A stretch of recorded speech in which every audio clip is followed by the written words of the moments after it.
Bienvenidos al devocional diario de la IBC Corregidor. Esperamos que Dios te hable en este día. Muy buenos días, amigos y hermanos. Mi nombre es Darío Albites. Tengo la bendición de poder abrir la palabra de Dios el día de hoy, a través de este buen tiempo devocional que compartimos diariamente. El devocional de hoy lo he titulado La ley muestra mi pecado. La ley muestra mi pecado. Oremos. Padre Santo, gracias, Señor, por la bendición de poder abrir tu palabra y poderla reflexionar y aplicar a nuestras vidas. Te agradecemos porque es un privilegio de los que no muchos cuentan el día de hoy. Te adoramos, Señor, en el nombre de Cristo Jesús. Amén.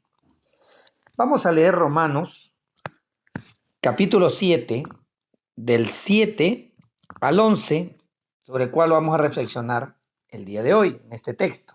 Y dice: ¿qué diremos pues? ¿La ley es pecado?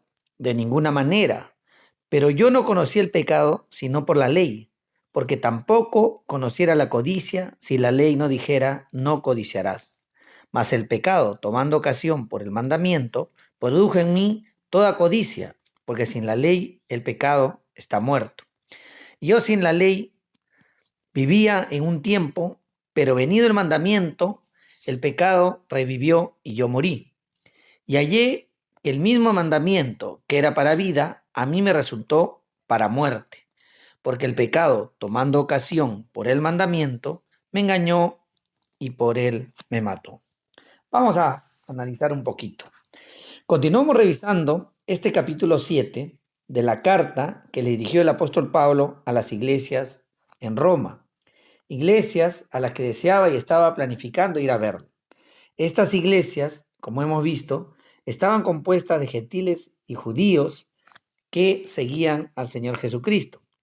Existían diferentes posiciones de cómo aplicar la ley judaica, ahora que eran un solo pueblo de Dios. En los versículos del 7 al 11 veremos cómo era la relación entre el pecado y la ley, teniendo en cuenta que la ley muestra mi pecado, que es el título de este tiempo. En el versículo 7 de este capítulo 7, en la parte inicial de este versículo 7 dice: ¿qué diremos pues? ¿La ley es pecado? De ninguna manera. Preguntó el apóstol, ¿no? ¿Qué diremos pues? Y él dice que no. Pues podríamos decir, ¿la ley es mala entonces? No es mala la ley. Pero vemos en Romanos 3:31, y vamos a leerlo, que nos dice: luego, por la fe invalidamos la ley en ninguna manera, sino que confirmamos la ley. Vemos que por la fe no invalidamos la ley, sino la confirmamos. Se está diciendo que la ley no es pecado ni es mala en sí misma. Y siguiendo en este versículo 7, en la segunda parte, dice: pero yo no conocí el pecado sino por la ley, porque tampoco conociera la codicia si la ley no dijera no codiciarás. La ley es como un reflector que muestra el pecado que puede estar escondido, oculto en mi corazón, tapado con mis malos hábitos y costumbres, y no lo hemos identificado plenamente. Ese pecado que nosotros podemos incluso estarlo justificando socialmente o es aceptado en nuestra escala moral personal. Por ejemplo, el apóstol Pablo dice que no tenía identificada la codicia, nos lo menciona acá, pero cuando vino la ley, podemos ver en Éxodo 20:17, Deuteronomio 5:21, que dice que no codiciarás, y hace una serie de implicancias: no codiciarás la casa de tu prójimo, la mujer de tu prójimo, sus bienes, etc. Otro ejemplo, una persona que conozco me dijo que él respetaba a las personas casadas para no tener amoríos y por eso no la buscaba, pero sí a las personas separadas, solteras o viudas. Pero él está casado. Esta es una manera de querer disfrazar el adulterio con la moral propia degradada. Otro ejemplo social, lamentablemente, en nuestro país, es que el que saca provecho indebido de algo cree que mientras no lo atrape está bien. Para ellos es aprovechar una oportunidad que se le da. Así que la ley tiene el objetivo de sacar a la luz aquellos pecados en los que caemos en nuestro corazón o acción. Estos ofenden la santidad de Dios, que Él es santo, santo, santo, dice la Biblia. ¿Y por qué lo repite? Porque lo que quiere que quede claro en nuestra mente es que Dios es absolutamente santo.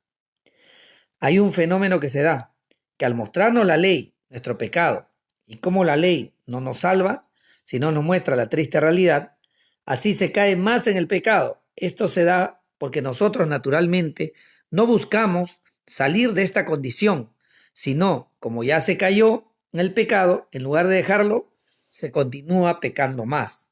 Y podemos ver en el versículo 11 de este capítulo 7, dice, porque el pecado, tomando ocasión por el mandamiento, me engañó y por él me mató. La situación del ser humano es de muerte espiritual. Vamos a ver dos versículos o dos pequeños pasajes donde en este mismo libro de Romanos nos muestra la condición humana y que lamentablemente no busca una solución real el ser humano. Leamos Romanos 3 del 9 al 12. Dice, ¿qué pues? ¿Somos nosotros mejores que ellos? En ninguna manera. Pues ya hemos acusado a judíos y a los gentiles, que todos están bajo pecado. Como está escrito, no hay justo ni aun uno. No hay quien entienda, no hay quien busque a Dios. Todos se desviaron, a unas se hicieron inútiles. No hay quien haga lo bueno, no hay ni siquiera uno. Nadie que al ver que la ley le muestra que está muerto en sus delitos y pecados, busca a Dios por sí mismo, lamentablemente. Y en el mismo capítulo 3, verso 20 dice, ya que por las obras de la ley ningún ser humano será justificado delante de él, hablando de Dios, porque por medio de la ley es el conocimiento del pecado. Por lo tanto, la condición humana es de muerte espiritual y cada día está más cerca de ser juzgado por la ley si tuvo conocimiento de ella. El judío religioso sí ha conocido las Escrituras, pero no a Dios mismo. Y si alguien que no tuvo la revelación de la palabra escrita de Dios, tampoco esa persona tiene excusa, como podemos leer en Romanos 1, 18 al 22. Leamos. Dice, porque la ira de Dios se revela desde el cielo contra toda impiedad e injusticia de los hombres, que detienen con injusticia la verdad, porque lo que es de Dios se conoce, les es manifiesto, pues Dios se lo manifestó.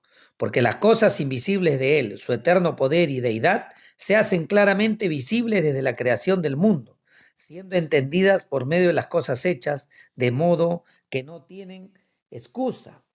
Pues habiendo conocido a Dios, no le glorificaron como a Dios, ni le dieron gracias, sino que envanecieron en sus razonamientos y su necio corazón fue entenebrecido.